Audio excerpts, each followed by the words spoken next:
எங்கும் கிடைக்காத தள்ளுபடி விற்பனையில் ஆடைகள் வாங்க TNagaril உள்ள வேலவன் ஸ்டோர்ஸ்க்கு வாங்க. ரெண்டு காரணத்தினால ஒருத்தர் சந்திக்க முடியுமா அப்படிங்கிறதே ஒரு கேள்வியாக இருந்தது. ஒன்று இந்த கொரோனா பெரும் பயம், நல்ல சுற்றி நிறைய டாக்டர்கள் இருக்கிறதுனால கொஞ்சம் ஆறுதலாக இருக்குது. அது ஒரு ஒரு பெரிய ஒரு பீதியாகவே போயிடுச்சு. இரண்டாவது இப்போ வானிலை ஆய்வு மையம் டிவியை திறந்தா எங்கே போனாலும் தண்ணிங்கும்போது எங்கள் வீட்டிலலாம் பயமுறுத்தி விட்டாங்க. நம்ம சீஃப் கெஸ்ட்டுன்னு சொன்னாங்க. இந்த ஈவெண்ட்டுக்கு ஃபஸ்ட்டு வந்தால் நான் தான். ஏன் அப்படின்னா முதலே கிளம்பி போயிருக்கேன், வழியில் எங்கேயாவது மழை சொல்லி மறிச்சு விட்ருவாங்க, டேக் டைவர்ஷன் போட்டு திரும்பி ஆந்திராக்கு அனுப்பிடுவாங்க. உடனே பதறி அடிச்சு நான் பக்கத்துலேயே இருந்தாலும் அந்த மாதிரி ஒரு சந்திக்க முடியுமா முடியாதாங்கிறதே ஒரு சேலஞ்சாக இருக்கக்கூடிய நேரத்தில் இவ்வளோ அருமையான நண்பர்கள் எல்லாருமே ஒரு வெல்விஷஸாக சேர்ந்து எல்லாருமே ஒருத்தருக்கு ஒருத்தர் ஒரு அறிமுகமான ஆட்களாக சேர்ந்து வரும்போது உண்மையிலே ஒரு ஒரு ஃபேமிலி கெட் டுகெதர் மாதிரி ஒரு மிகப்பெரிய மகிழ்ச்சியான விஷயமா இருக்குது.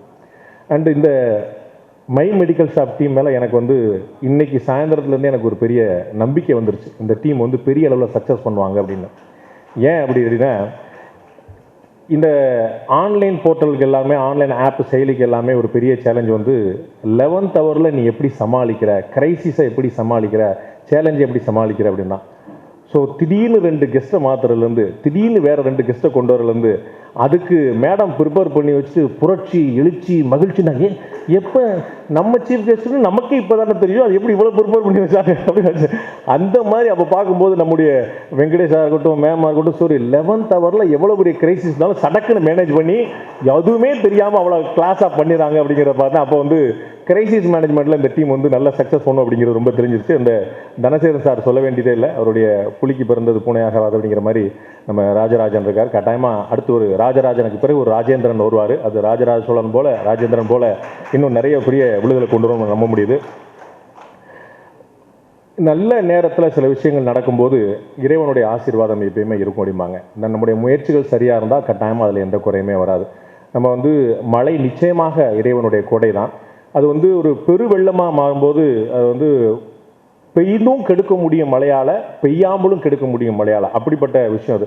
அதே மாதிரி கொடுக்கறதும் கூட மழை தான். கொடுப்பதும் கெடுப்பதும் ரெண்டுமே மழை தான் சாத்தியமாக இருக்கும்.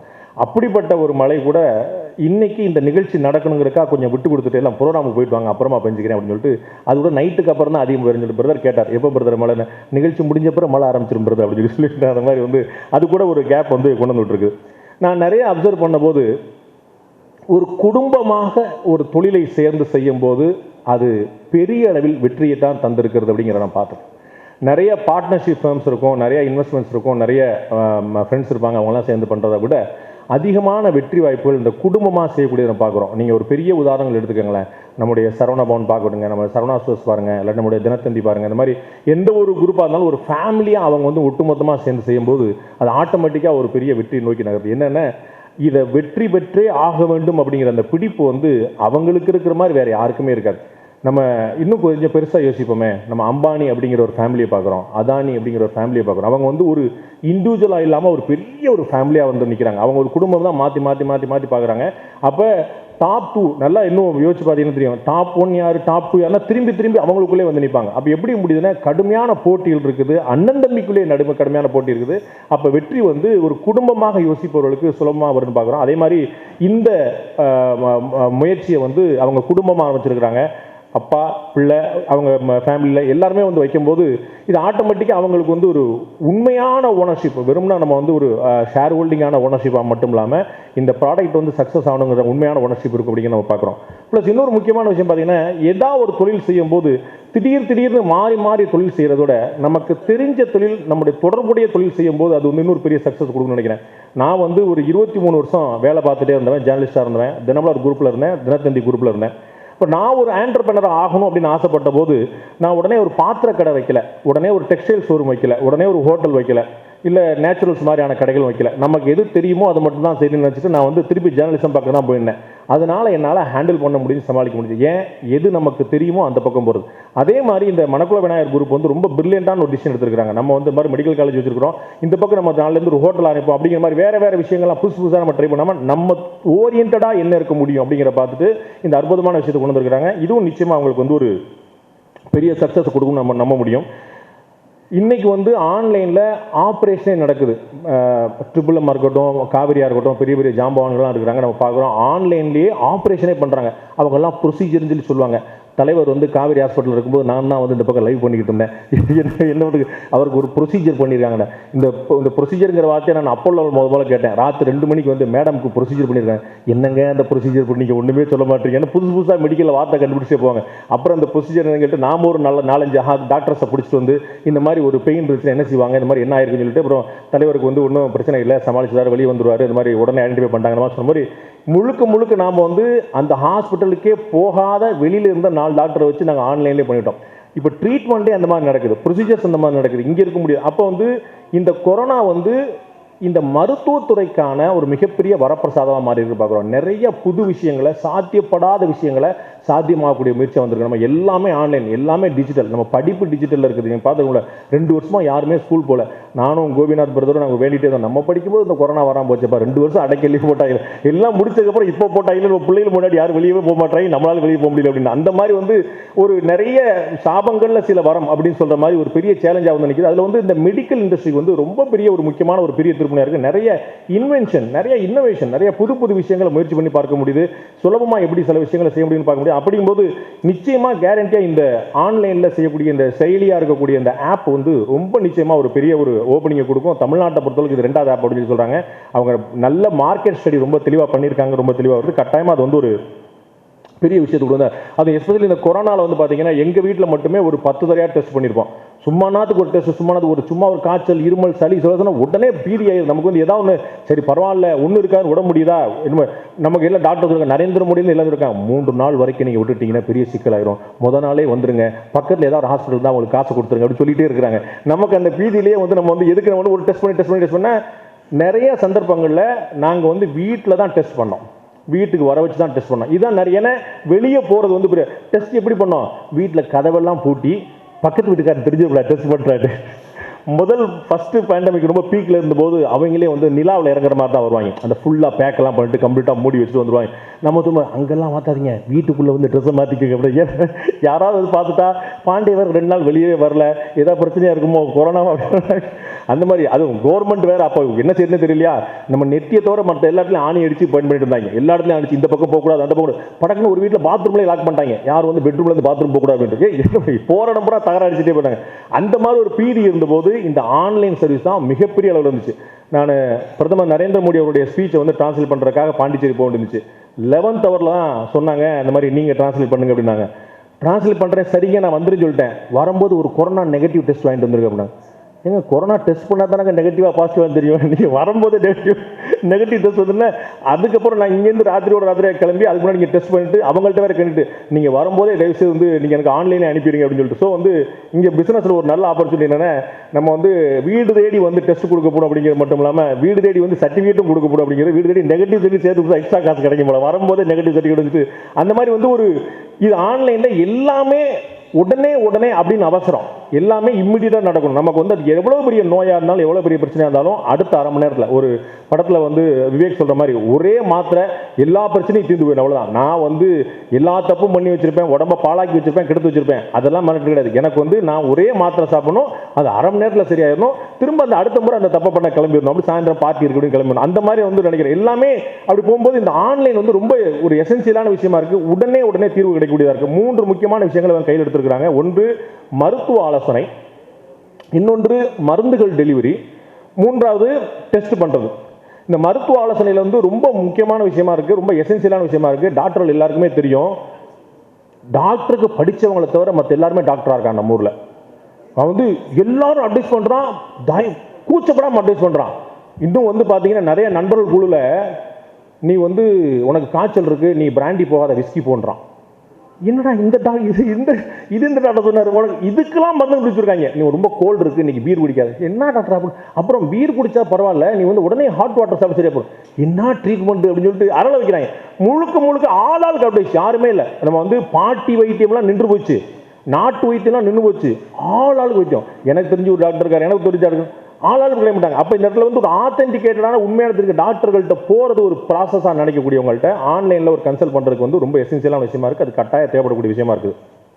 அதே மாதிரி மருந்துகள் விநியோகம், திரு தனசேகரன் பேசும்போது சொன்னார் 24 ஹவர்ஸ்க்குள்ளே டெலிவரி பண்ணிடுறோம் அப்படின்னு. 24 மினிட்ஸ்க்குள்ளே டெலிவரி பண்ணிடுறோம். அதான் ரொம்ப முக்கியமான சேலஞ்ச். 24 ஹவர்ஸ்லாம் யாரும் காத்துட்டு இருக்க மாட்டாங்க.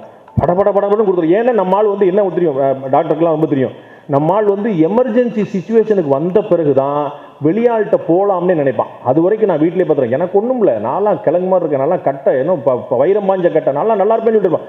ரொம்ப முடியாமல் போனதுக்கப்புறம் அவங்க சொல்லிட்டே இருப்பாங்க, நீ ஒரு 2 நாள் முன்னாடி வந்தால் சரியாக இருந்திருப்பேன், 3 நாள். ரஜினி சார் கூட இதே முடிச்சு, அவர் வந்து ரொம்ப டைம்லி, அவர் வந்து சின்னதாக ஒரு கிடினஸ் இருந்த உடனே அவர் சஸ்பெக்ட் பண்ணார், நேராக ஹாஸ்பிட்டல் பண்ணார்.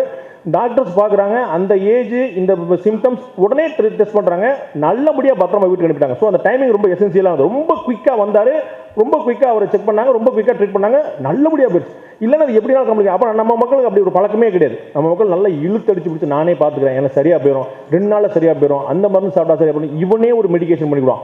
அண்ட் மெடிக்கல் ஷாப்ஸ் நம்ம பார்க்குறோம், டாக்டர்கள்ட்ட போய் மருந்து வாங்குறவங்கள விட மெடிக்கல் ஷாப்பில் டைரெக்டாக போய் மருந்து வாங்கலாம் 80% இருக்கிறாங்க. 80%. மெடிக்கல் ஷாப்லையும் பார்த்தீங்கன்னா அவங்களுக்கு ஒரு பிஸ்னஸ் ஆகணும். ஸோ நீங்கள் வந்து ஒரு ப்ரிஸ்கிரிப்ஷன் வாங்கிட்டு வாங்க, டாக்டர் வாங்கிட்டு சொல்கிறதில்ல, அவங்களே வந்து கேட்டு 28 வயசா, ஆம்பளையா, சளி இருக்கா, ஜலசம் இருக்கா, சாப்பிட முடியுதா அப்படின்னு டாக்டர் கேட்க வேண்டியதெல்லாம் அவரே கேட்டுறாரு. அவர் டிஃபார்ம் படிச்சிருக்காரு, இவர் எம்பிபிஎஸ் படிச்சிருக்காரு, பாமா தெரிஞ்சிருந்தாருன்னா ஒரு டிப்ளமோலே முடிச்சுட்டு போயிருப்பாரு. அவர் டிஃபார்ம் படிச்சார் எல்லாத்தையும். அப்கோர்ஸ் அவங்களுக்கு இந்த மருந்துள்ள கலவைகள்லாம் தெரியும் வச்சுக்கோங்க, அவங்க யாருக்கும் தெரியாதவங்க இல்லை. பட் இப்படியே போயிரு. அப்போ ஹாஸ்பிட்டலுக்கு போகிறதுக்கான தயக்கம் மக்களிடம் இருக்கிறது. அப்போ இந்த மாதிரியான பிஸ்னஸ்க்கு அதெல்லாம் ஒரு பெரிய ஒரு ஐயோப்படம், ரொம்ப ஒரு அற்புதமான விஷயம். டெஸ்ட் பண்ணுறதாகட்டும் அல்லது மெடிக்கல் மருந்துகளை வீட்டுக்கு கொடுக்குறாருக்கும், டாக்டர் கன்சல்ட் கொடுக்குறாரு, இது ரொம்ப நல்ல விஷயம். நம்ம ஏன்னா இதை பார்க்குறோம், முன்னாடியெல்லாம் நமக்கு வந்து ஃபேமிலி டாக்டர்கள் அதிகம் இருந்துச்சு. எங்கள் ஊர்லலாம், நான் ஸ்ரீவில்லிபுத்தூரில் நான் பிறந்து வளர்ந்த ஊர்லாம் எல்லா சர்வரோக நிவாரணி சொல்லுவாங்க, எல்லா நோய்க்கும் ஒரு டாக்டர் தான். செல்வராஜ்னு டாக்டர் இருப்பாங்க, இவ்வளோ நல்லா மறக்க முடியாது. அம்மாவுக்கு உட முடியல, எனக்கு உட முடியல, அவருக்கு ஆஸ்துமா, இவருக்கு பிபி, இவருக்கு காயம் பட்டிருக்கு, அவர் தற்கொலை பண்ணியிருக்கார், எல்லாத்துக்கும் ஒரே டாக்டர் தான். அந்த டாக்டர் எல்லாத்துக்கும் பார்ப்பாரு, அவரும் மருந்து கொடுப்பாரு, மாற்ற கொடுப்பாரு, ஃபேமிலி ஹிஸ்டரியே தெரியும். ஸோ ஃபேமிலி டாக்டர் அப்படின்னு வந்துருச்சு. அப்புறம் டாக்டருடைய ஃபேமிலிலாம் பெருசாகி போச்சா, ஃபேமிலி டாக்டருங்கிறதே காணாமல் போயிடுச்சு. நான் ஒரு டாக்டர், என் பையன் ஒரு டாக்டர், என் ஒய்ஃப் ஒரு டாக்டர் சொல்லி இந்த பக்கம் போனோடனே ஃபேமிலி டாக்டர்லாம் கல்ச்சர்லாம் காணாம போய் 2 இருமல் வந்தால் இங்கே வா, எய்ட்ஸ்லேருந்து எல்லா டெஸ்ட்டும் எடுத்துட்டாங்க. அப்போ இருமுனதுக்கு ஒரு குத்தமாக அப்போ நீ இல்லை எழுத்துல, அப்போ எல்லா டெஸ்ட்டும் எடுக்க வேண்டியது போகுது. அப்போ வந்து இந்த இண்டஸ்ட்ரி வந்து ரொம்ப பெருசாகிட்டே போகுது. அப்போ கட்டாயமாக இதற்கான தேவையும் இருக்குது. அப்போ நிச்சயமாக நம்ம என்ன வாழ்த்த முடியும், எவ்வளோ பேர் வர்றாங்க, என்ன தேவையோடு வர்றாங்கிறத தாண்டி வர்றவங்கெல்லாம் நிம்மதியாக போகிறாங்க, மகிழ்ச்சியாக போகிறாங்க, நிறைவாக போகிறாங்க, ரொம்ப முக்கியம். ஸோ எந்த ஹாஸ்பிட்டல்லையுமே உங்களுக்கு நிறைய பேஷண்ட் வரட்டும்னு வாழ்த்த மாட்டாங்க. ஸோ வர்ற பேஷண்ட்லாம் சந்தோஷமாக வீடு போட்டும், அதுதான் நம்ம வாழ்த்தணும். அப்போ வந்து பேஷண்ட் வரட்டும், எல்லாரும் நோயாளி ஆகட்டும் அப்படின்னு வாழ்த்த முடியாது.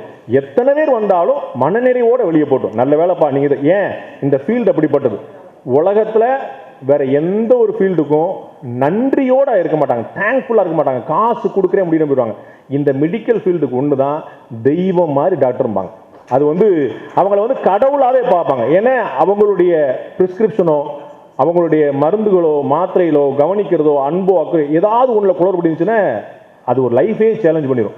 அப்போ இந்த ஃபீல்டு வந்து அப்படிப்பட்டது. அப்போ உங்களுடைய டெலி சர்வீஸில் இருக்கக்கூடிய டாக்டர்களாக இருக்கட்டும், இல்லாட்டி இந்த காலை டைவர்ட் பண்ணுறவங்க எல்லாருமே அவர்கள் முதல்ல அவங்க அன்பை கொடுக்கட்டும், அதற்கு பிறகு மருத்துவம் தானாக வந்துடும். அன்பை முதல்ல கொடுக்க ஆரம்பிச்சாங்கன்னா ஆட்டோமேட்டிக்காக அது வந்து உடம்பு சரியாக. அப்போ நீங்கள் சர்வீஸில் நம்ம வந்து காம்படிஷன் நம்ம நிறையா பார்க்குறோம். இன்னும் நிறையா நிறுவனங்கள், நீங்கள் இங்கே 2வது நிறுவனம் வந்துட்டீங்க, இன்னும் 20 நிறுவனம் வரும், கட்டாயம் பார்க்க போகிறோம். இப்போ நம்ம ரொம்ப சீக்கிரத்தில் ஒரு 2 வருஷத்துக்குள்ள பாருங்கள் 20 நிறுவனங்கள் இதே மாதிரி வரும். ஏன்னா அவ்வளோ பொட்டன்ஷியல் இருக்கிற ஃபீல்டு ஆட்டோமேட்டிக்காக வரும். அப்போ என்ன சேலஞ்ச் அதுன்னா, எல்லா இடத்துலையுமே சர்வீஸில் தான் நீங்கள் சேலஞ்ச் கொடுக்க முடியும், அதில் தான் நீங்கள் கம்ப்ளீட் பண்ண முடியும். எங்கள்கிட்ட வாங்க, நாங்கள் முதலில் அன்பை கொடுப்போம், உத்தரவாதமாக மருத்துவத்தை கொடுப்போம். அது வந்துருச்சுன்னா ஆட்டோமேட்டிக்காக சரி. நம்ம நண்பர் ரொம்ப அழகாக சொன்னார், எல்லா சயின்ஸ்லையுமே ஹார்ட் இருக்கும், அதில் என்ன இதய சுத்தியோடு இருக்கிறது, அவ்வளோதான். அப்போ இதயம் வந்து அங்கே இருந்துச்சு செயல்பட, மூளை வந்து ரொம்ப கமர்ஷியலாக யோசிக்கும், ஆனால் ஹார்ட் வந்து ரொம்ப பாசமாக யோசிக்கும். அப்போ உங்களுடைய இந்த சர்வீஸில் நிறைய அவங்களுக்கு ட்ரெயின் பண்ணும்போது நீங்கள் எந்தெந்த மருந்து, எந்தெந்த மாத்திரை, என்ன டெஸ்ட் அப்படின்னு ட்ரெயின் பண்ணுறதோட ரொம்ப முக்கியம் அவர்கள்ட்ட முழுமையாக அன்பு. அண்ட் எஸ்பெஷலி நீங்கள் டெஸ்ட்டுக்கு அனுப்பும்போது, நான் என்னுடைய பர்சனல் எக்ஸ்பீரியன்ஸில் சொல்கிறேன், டெஸ்ட்டுக்கு நீங்கள் வீட்டுக்கு அனுப்புனீங்கன்னா அவங்களுக்கு வந்து ஒரு ஸ்டாண்டர்டான லுக் அண்ட் ஃபீல், அவங்களுடைய பர்சனாலிட்டி பார்த்துங்க. இந்த இன்னைக்கு இருக்கக்கூடிய இந்த 2020K கிட்ஸ் மாதிரி தலை எப்படி கட் பண்ணி, ஹேர் எப்படி கட் பண்ணி, இப்படி போட்டு அவன் டெஸ்ட் பண்ண வந்தானே, உண்மையிலேயே நமக்கு டெஸ்ட் தான் பண்ணுவானா, வேறு ஏதாவது பண்ணுவானா வந்துடும். அப்போ அந்த மாதிரி அவங்க ஏன்னா அந்த ப்ரொஃபஷன் வந்து ரொம்ப ஒரு டிவைனாக பார்ப்பாங்க. அப்போ நம்ம வந்து வரக்கூடிய ஆள், செலக்ட் பண்ணக்கூடிய ஆள், எனக்கு நல்லா ஞாபகம், ரொம்ப முன்னாடிலாம் வந்து சரவணபவன் ஹோட்டலில் அவங்க எல்லாருக்குமே அந்த கேப் போட்டிருப்பாங்க, எல்லாருக்குமே போடுவாங்க. முன்னாடி போர்டெலாம் போடுவாங்க, அவங்களுக்கு எல்லாருக்குமே நாங்கள் ஹேர் கட் பண்ணுறோம் அப்படிலாம் போட்டிருப்பாங்க. ஸோ வந்து ஒரு சாப்பாட்டில் முடி விழுந்துடக்கூடாதுங்கிறது 20 வருஷம் முன்னாடி யோசிச்சு ஒரு அண்ணாச்சி அந்த மாதிரி. ஸோ அவங்களுடைய அப்பியரன்ஸ், அவங்க லுக் அண்ட் ஃபீல், அவங்க எப்படிப்பட்டவங்களா வர்றாங்க, அவங்க பேசுறது ரொம்ப முக்கியம். ஸோ அவங்க வெறும் சரியான மாத்திரையை கொடுக்குறாங்க, சரியான விதத்தில் கொடுக்குறாங்க, ஒழுங்கான டெஸ்ட் பண்ணுறாங்கிறது மட்டும் இல்லை, அவர்கள் எப்படி பேசுகிறார்கள், எப்படி பழகுகிறார்கள் என்பது ரொம்ப முக்கியம். நண்பர்கள் சொன்னது போல இதயபூர்வமான ஒரு முயற்சி. நம்ம வெறும் மருத்துவம் மட்டும் பார்க்குறோம், நம்ம வந்து வெறும் பணம் பார்க்குறோம் மட்டும் இல்லாமல் ஆட்டோமேட்டிக்காக ஒரு ஹோல் ஹார்ட்டடாக ஒரு விஷயத்தை செய்யும்போது நிச்சயமாக தெய்வம் மடிதற்று தான் முந்திரும்னு வள்ளுவர் சொல்கிறாரு. மணக்குள விநாயகர் உங்கள் கூட இருப்பார். வாழ்த்துக்கள். நன்றி.